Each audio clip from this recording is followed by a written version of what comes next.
আচ্ছা, আমার মনে হয় যে এই রান্নাবান্না খাওয়া দাওয়ার কাজ না থাকলে সংসার আর কোনো কাজই থাকতো না, তাই না বলুন? আর সংসারের এই প্রত্যেকটা কাজই হচ্ছে খাওয়ার জন্য। এই যে সকাল থেকে খাওয়া রেডি করা, সকালের খাওয়া শেষ হতে না হতে আবার দুপুরের খাবার কি হবে সেটার জন্য আবার চিন্তা করা। গতকাল সেই আইটেম খাওয়া হয়েছে তো আজকে কি রান্না হবে, আজকে এটা খাওয়া হয়েছে তো কালকে কি খাওয়া হবে, এরকম চিন্তা করতে করতেই মনে হয় আমাদের গৃহিণীদের সারাদিন করে পার হয়, তাই না?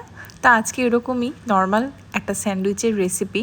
বাস তেমন কিছুই না, চিকেনের ব্রেস্ট পিস নিয়ে তাতে আদা রসুন বাটা আর গোলমরিচ দিয়ে ভালো করে সিদ্ধ করে ব্রেস্টগুলোকে ছাড়িয়ে এর মধ্যে মেয়োনিজ, পেঁয়াজ কুচি, টমেটো কুচি আর ক্যাপসিকাম কুচি দিয়ে ভালো করে মেখে বাটার দিয়ে ভালো করে টোস্টগুলোকে ছেঁকে নিন।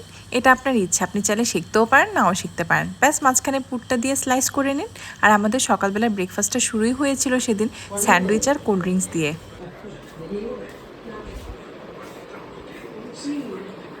আবার চা বানিয়েছো? হ্যাঁ, হায় হায়, আমাদের চায়ের সাথে ভালো লাগবে।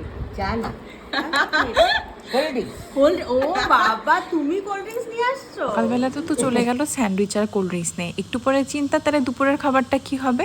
তো দুপুরের জন্য হয়ে গেছে, ডাল হয়েছে, সবজি হয়েছে, আর কি হবে আর কি হবে, আর একটা তো তরকারি করতে হবে, তাই না বলুন? তারপরে কি হলো, চিন্তা ভাবনা করে মা বলছে ঠিক আছে আজকে তাহলে ডিম কষা করি। সেটাও আবার কি, হাঁসের ডিমের কষা। আমরা শিলিগুড়ি থেকে টেনে টেনে দিল্লিতে হাঁসের ডিম পর্যন্ত নিয়ে এসেছি, ভাবতে পারেন? সেটা আবার কেমন করে নিয়ে এসেছি জানেন? একটা বক্সে ভরে এর মধ্যে কতগুলো চাল দিয়ে ব্যাস লাগেজ ব্যাগে সুন্দর করে ঢুকিয়ে দিয়েছি। আমাদের সাথে সাথে ব্যাগে ডিমও চলে এসছে। তবে হ্যাঁ, মাঝখানে একটা দুইটা ডিম ভেঙে গেছে, ওই যে সেটা সিদ্ধর মধ্যে দেখতেই পাচ্ছেন সব কিছু ভেঙে একদম বের হয়ে আসছে। আচ্ছা, মাঝখানে কি হলো, এই যে দেখুন আবার খাবারের কথা চলে আসলো। পরের দিনগুলোতে আবার কি খাওয়া হবে সেটা চিন্তা করে আবার সব কিছু সবজি, তারপর হচ্ছে দুধ, চায়ের জন্য এগুলো সব কিছু অর্ডার দেওয়া হলো আর বাড়িতে সুন্দর এসে দিয়ে গেল। দেখেছেন কত ভালো, এতটুকু পরিশ্রম করতে হয় না যে বাজারে যেয়ে এবার সবজি আর দুধ কিনতে হবে। দিন এখন কত বেশি সহজ হয়ে গেছে, অর্ডার করলে কি সুন্দর বাড়িতে চলে আসে। তো আর ফ্রিজের মধ্যে ঠুসে ঠুসে জায়গা করে মা সব কিছু ভরে নিচ্ছে। আর আমি বললাম ঠিক আছে দাও, আমি ডিমগুলো ছুলে দিই, ওই যে সিদ্ধ হয়ে গেছে, এবার তুমি বাকি তরকারিটা রান্না করো। তাই এদিকে গল্প করতে করতে আমিও মাকে ডিমগুলো ছুলে দিয়েছি।